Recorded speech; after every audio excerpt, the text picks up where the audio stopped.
Welcome to the Free Will Science and Religion podcast. I'm Trick Slattery. I'm here with George Ortega, David Joseph, and Jamie Soden. And today we're talking about how frustration and anger arrive causally within it, and what we can do to kind of mitigate some of these feelings through the understanding that we don't have free will, and other people don't have free will, and the universe doesn't have free will. So let's start out with what Jamie was talking about, somebody online that he's frustrated over, and we're kind of continuing from the last podcast on this discussion. So go ahead, and Jamie, and let's go what you were trying to say before. This is some guy living in some place in Europe. I'm not sure exactly where. I'll have to look at his profile to see where he lives and stuff. But I know he's foreign, and he's been trying to justify pedophiles, possessing sexually explicit images of kids and stuff. And I'll try to, like I said in the previous episode, I've been trying to explain to him why it's wrong, but he just comes off as a psychopath in all this. And I'm not trying to say that we should solve this with violence or anything. That's not what I'm saying. What I'm trying to say is we should try to figure out ways to mitigate his irrational behavior. And in the last podcast, we kind of went over this idea that you're kind of frustrated or you might be angry or something. And then we kind of determined that frustration was more of what you were aligning with, correct? Yeah, frustration would be more of a correct term. Anger would be too strong for it, wouldn't you agree? Yeah, and that's what we were saying before. So let's go to George, and George, how do you think he could mitigate the frustration from happening with the idea that we don't have free will? Yeah, and that, this question applies to the whole of reality, civilization, whether we blame, for example, a lot of times like our parents do things that cause us to behave and, cause problems in our life or like society, whatever, the world is full of problems, full of suffering. And this is a fundamental question. How do we deal with it without being frustrated? Because on the one hand, if we take a completely detached attitude, then I think it's kind of like it's somewhat similar to psychopathy or psychopathy. Basically, the idea that like it's an amoral position. We're not like So and actually, I'm not saying that because like in other words, like our question is like how do we deal with the frustration while maintaining our sense that something is actually happening that is wrong, is immoral. And then I guess also like basically just acknowledging that at least for the time being, unfortunately, we're powerless to solve it. And I think in terms of an answer, what I've been exploring recently is basic meditation. This idea that we have a self, an ego, basically that we attach ourselves to it, and it's conditioned. So I think part of this answer may be that just like we don't have a free will, we don't really have an ego in the sense of like this personal continuing self, this permanent self. Like we have a kind of like a self that's kind of like a stream that's changing from moment to moment to moment, and even that self is a construct of different parts of our brain that are working together. So like Jamie, could be to the extent that we lose this destructive sense of self that separates us from everything. That might be part of it. Yeah, Jamie, is part of this frustration that that you're right about it, and you want that that understanding to be propagated to this person? Is it that, or is it truly just the fact that he is acting unethically? You know what I mean by that? Is part of the problem your ego driving the fact that this is wrong? You understand it. You have an understanding that this person doesn't, and you want them to agree with you. It's the fact that this guy's being irrational, and I'm trying to get him to see why he's being irrational, and it's just not getting through to him really. But that's the common thing with psychopaths, isn't it, David? Well, Yeah, I mean, I find myself actually, I'm still a victim to my ego from time to time. Yeah. I find it's harder to apply the free will thing to people closer to me. I find it's a lot easier for me to do it if it's a stranger. If a stranger does something wrong, at first my reaction might be anger, as Trick was saying earlier. But quickly after that, it develops into kind of an understanding, trying to work out the causal events that led to that behaviour. And so I can kind of forgive the person, but just try to focus on anything that I can do to make it better, or to save someone else from the same situation in the future. Of course, yeah, and that's what I'm trying to come up with. I'm trying to come up with a way to get this guy to understand what he's saying is wrong, without insulting him. And do you think that the need for him to know that he's wrong has something to do with it? It has something to do with it. I mean, there's obviously a motive as to why I'm arguing with this guy, and why I've been trying to say to him the things he's coming out with is just, irrational. There's a third component to this that we need to appreciate, in that, like, it's about self-defense. And ordinarily, we think of self-defense in the physical sense that, like, if we're walking along the street and somebody bops us, like, it might be the right thing to do to bop them back just as a deterrent, right? But this principle also applies to psychology. In other words, Jamie, he and you might be involved in a kind of a competition. Basically, he's trying to assert his reality over you. You're trying to assert your reality over him. So it becomes kind of like a psychic or an emotional battle that mirrors this physical self-defense thing. So you both might be trying to in other words, it complicates it, because in a certain sense, how when we're being physically attacked, it seems like the moral thing to do to self-defend ourselves. Then when we're psychically or emotionally being attacked, then, again, it seems like that principle would apply. But then the question becomes, well, how do we do this in a way that, like, for example, a boxer in a boxing ring, hopefully, I guess, has no animosity toward the opponent or something. They're just like, that's just what we're doing. Or like, let's say, teams in a sport. So, like, to be able to do that unemotionally. So, yeah.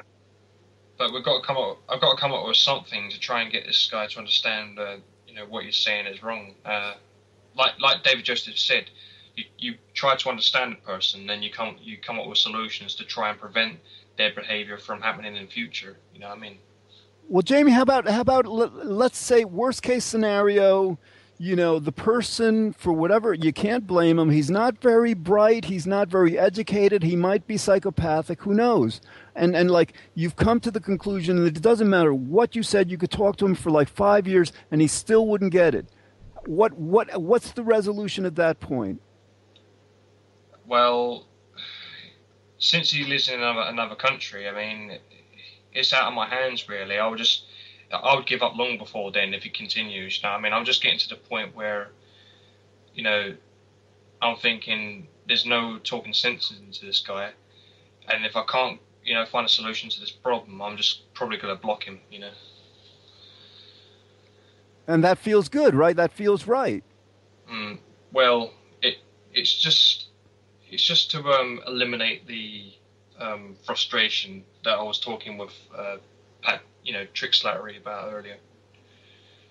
Right. And then, Jamie, how would you relate, your interaction with him to all the other stuff that's wrong with the world? We know, the world can be racist. The world can be like, Sexist. Class oppressive, sexist. I mean, there's so many problems with the world, that, again, we know enough to not blame people, but these problems, so much unnecessary, especially suffering that occurs. So how do you distinguish this? In other words, like, maybe the question is, like, how do you not become frustrated with the state of the world? And if we understand that, maybe we can apply that to your interaction with this guy. Well, there are forms of escapism that I use to try and get my mind off the negative things that happen in the world. And I'm sure David Joseph and, others like you and Trick and Chandler do the same.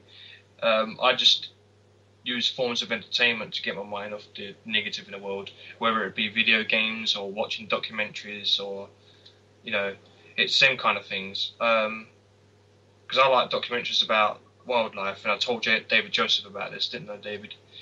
So. Yeah, I even think what we're doing here today is in some way going towards, influencing others and making other people aware of the kind of problems that you're experiencing as well.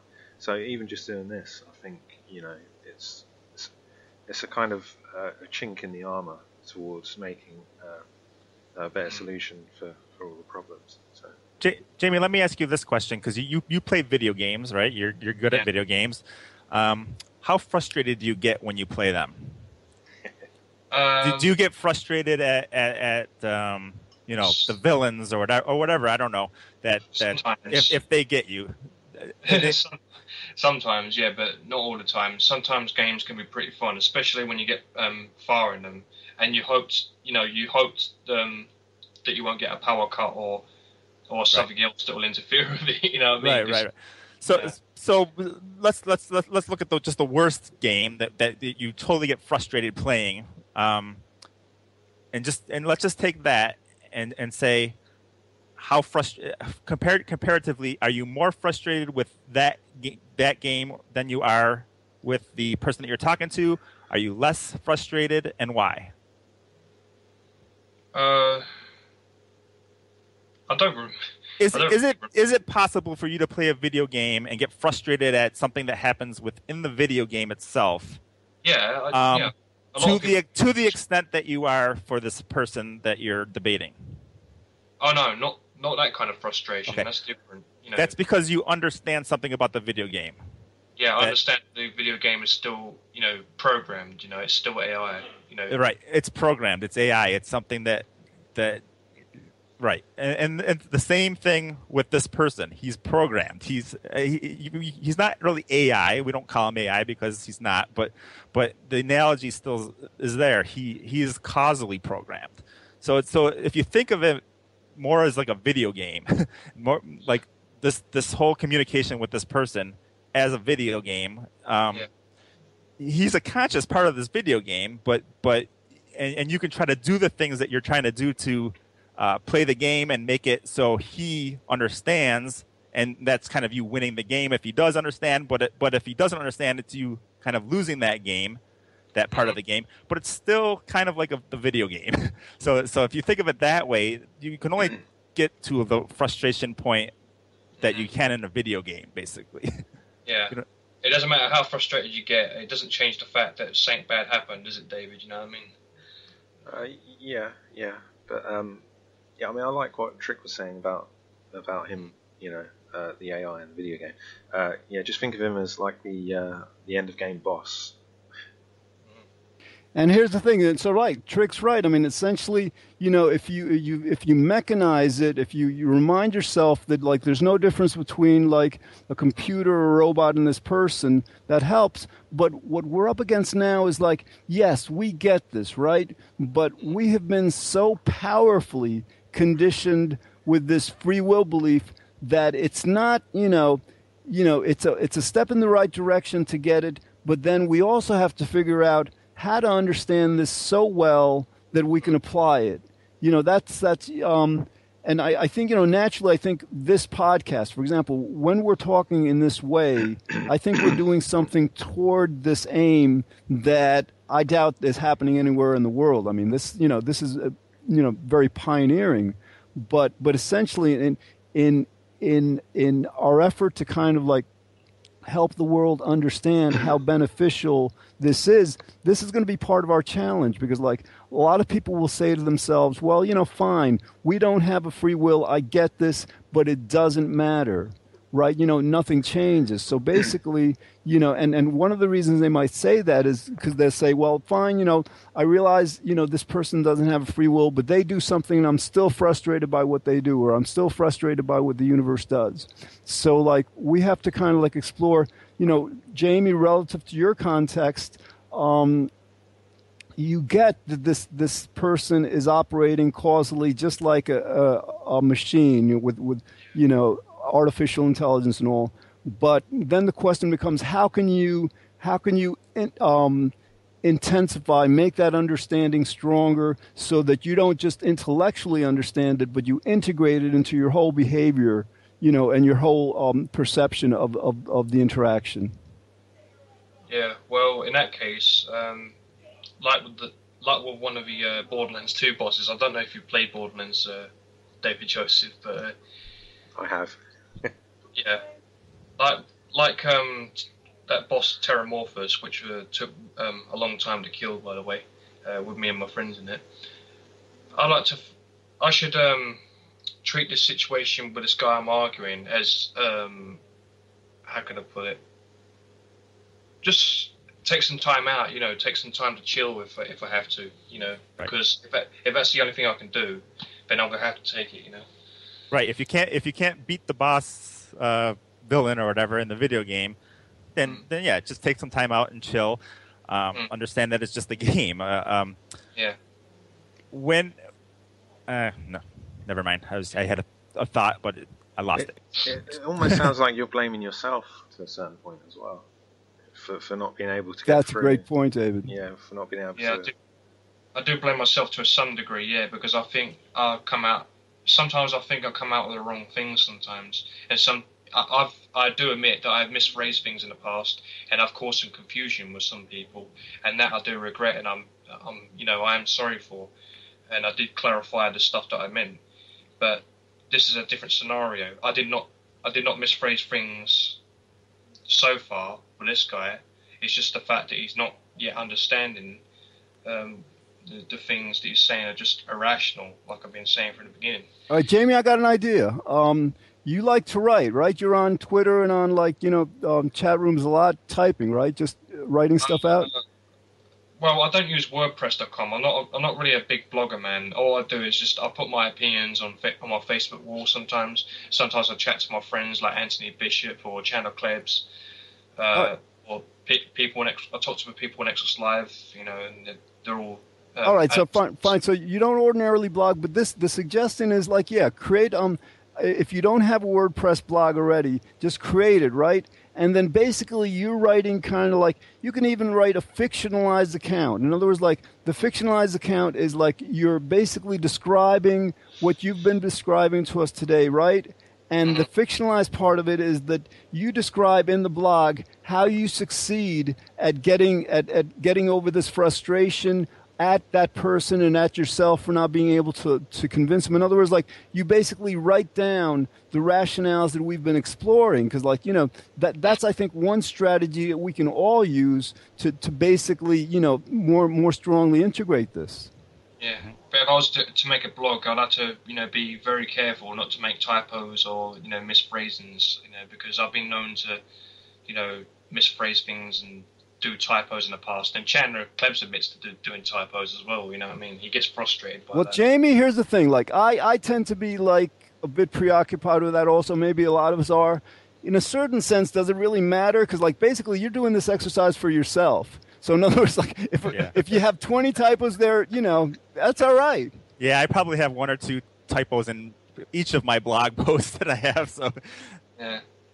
When I see them, I fix them, but sometimes you don't see them right off the bat. But it's nothing that should prevent you from trying to. We're imperfect beings, and like George Ortega said, we're all sinners, and the word sin actually means mistake. Yeah, we might want to start a movement to kind of not correct our typos as a way of explaining to ourselves that we don't have a free will, because if we had a free will, we wouldn't have made it to begin with. Yeah. Exactly, yeah. How are you feeling now as compared to when we first started exploring this? A lot calmer. All right, so explain that, and try to explain it maybe relative to the free will concept as much as you can. But what accounts for that? Well, you've been explaining to me that getting angry or frustrated at the situation is not going to make it better. The only way you're going to make it better is to try and find solutions. And if that solution means I have to block this guy and ignore him, then so be it. Yeah, and we also have to look at the benefit of not getting frustrated kind of outweighs the benefit of getting frustrated. Like even when you play video games, do you find that when you get frustrated at a part of the video game that you play worse at the video game? And at least I find that when I play a video game, that if I get frustrated, I'll end up playing worse at the video game. So if you're talking to this person and you're getting frustrated, you're actually playing a worse game. So that's a good point. If I let my anger get the better of me, sometimes it makes me lose my focus. Very often, actually, I would say, because I found that when I get angry about something, I tend to rush things afterwards. You know what I mean? I tend to try and take shortcuts, and then I end up making more mistakes. Right, and then there's other things that George were talking about, like meditation and things like that we can do to kind of relax ourselves, get ourselves less frustrated, and things like that. And those are all good points. So. Yeah, and Jamie, I think another point is like, basically what we've been saying, what all of us have been kind of like suggesting and all, I don't think we've suggested anything that's been new to you, right? In other words, like, basically what we're basically doing is reminding you of what we already know. And again, this is just to emphasize the fact that, like, fine, it's one thing to understand that we don't have a free will, and we're not, to blame, and other people aren't to blame and all. But again, the next key component is to figure out various strategies to just like lifestyle, yeah. Exactly, and then then to integrate it. Yeah, and I find that includes our own. We're just not doing this for other people out there. It reinforces our own psychologies about it. Every time we have these discussions, it reinforces our own when we're dealing with other people. It shows us that no free will is a neuroscientific fact, and there's no getting around it. And we have to every time we talk about this, it kind of helps us in a way, doesn't it? Yeah, I wish Nick were here. Like, he was like, he's involved with this conflict with his girlfriend. He just blew up at her, and it's like he's finally getting this. We got to get him on an episode so he explains exactly. I mean, he and I have done like dozens and dozens and dozens of show on free will. He's written a couple of books. Yet, sometimes in some circumstances, the emotional hardwiring is so strong that we really have to figure out a way to overcome it. Yeah, exactly. And integrate into my lifestyle, like I said, if a situation becomes unbearable, take a break, just take time off it. Like I've been saying to Chandler Klebs on Facebook, I still have to try and integrate this no free will paradigm into my lifestyle. And even after that, I'll still have to try and teach my brothers what it's about and tell my mum what it's about. And so forth and so forth. Well, Jamie, forget the blog thing. How about have you considered just writing a book on it? Maybe Sam Harris's book was only 88 pages. I'll give it a go sometime, dude. Because that would let one. There's a lot of people understand the best way to understand something is to teach it. So if you had the motivation to do that, you might be, because that way you can actually gear your book. You can start out explaining why we don't have a free will, whatever, but that that can be relatively concise. Then the bulk of your book could be applying it to the kinds of circumstances you've been describing. Yeah, and I do believe that a parallel universe theory might be a good one to tie into it, because just because we make different decisions in other universes, it does not prove free will. It just means there are different versions of us having different causal histories, doesn't it? Cool. Yeah, David, I'm curious. How are you going about kind of trying to integrate this into your lifestyle more? To be honest with you, I've tried explaining it to family and friends, but a lot of them are quite stubborn, I think. So I can kind of understand the frustration that you might be feeling, Jamie. But yeah. Yeah, and I think we all experience that. Trick, you also, right? Friends, family, God, yeah. All the time. Yeah. Yeah, I think at a certain point you have to realise that it's not up to us to make the whole world reasonable. It's it can be frustrating, that's for sure. It's that expression, it's our job is to lead the horse to water. We can't make it drink. Right. Absolutely. Exactly. Yeah. But actually, all right. So David, have you considered? Has it crossed your mind to write a book on this? It did about 10 seconds ago. Yeah. Awesome. so what are your thoughts? Cool. I was thinking that if Jamie wrote his book and I wrote my book, and then I could proofread Jamie's and Jamie could proofread mine, and see what happens. That's awesome. That is very cool.